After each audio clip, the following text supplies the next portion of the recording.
Kofi was a poor orphan boy who lived in a small village by the edge of a thick forest. He had no parents, no brothers or sisters. The villagers gave him old clothes and leftover food, but no one took him in. To eat, Kofi learned to hunt with a sharp stick and a small bow he made from a branch and vine string. One hot morning, Kofi followed animal tracks deep into the forest. He wanted to catch a bush rat or maybe a small antelope. The trees were tall, and the air was heavy with the smell of wet leaves. Suddenly, he heard a strange sound, like something big moving and a soft cry of pain. He pushed through the bushes and froze. A huge anaconda, longer than 3 men lying head to toe, was wrapped around a strange animal. The animal had the body of a horse, but it was pure white, and a single sharp horn grew from its forehead. Kofi had never seen anything like it, but he remembered old stories about a magical horse with a horn, a unicorn. The snake was squeezing the unicorn tight and trying to swallow it head first. The unicorn's eyes were wide with fear. Its legs kicked weakly. One of the kicks scratched the ground near Kofi's feet as if asking for help. Kofi's heart beat fast. He was scared. The snake was too big. One bite or rap, and he would be dead. But he saw the unicorn's eyes looking right at him, pleading. "I can't leave it to die," Kofi whispered to himself. He looked around.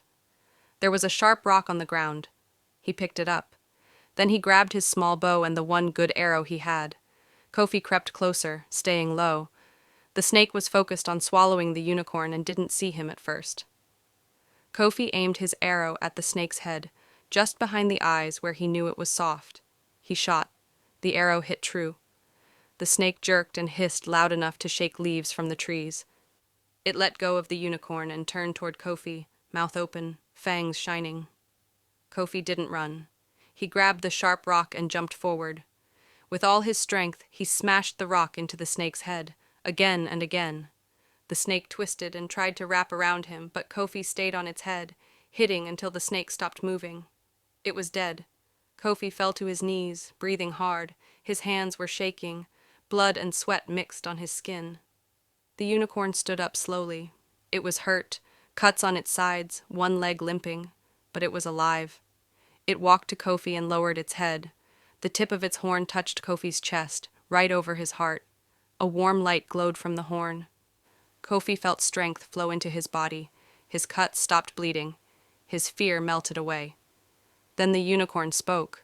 Not with words, but Kofi understood it in his mind. "You saved my life, brave boy. I give you 2 gifts. First, the power to heal. Touch any wound and it will close, but use it only for good. Second, the gift of mystery. From now on, animals will trust you. They will help you when you need it.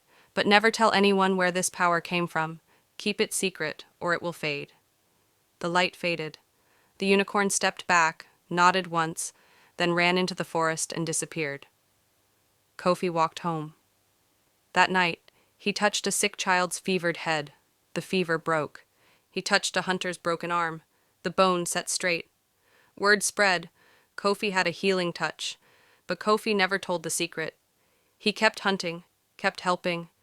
Animals came to him. A bird brought him fruit. A monkey warned him of danger. He was still poor, still an orphan, but now he had power, and a mystery only he and the forest knew. And deep in the trees, the unicorn watched over him, silent and grateful.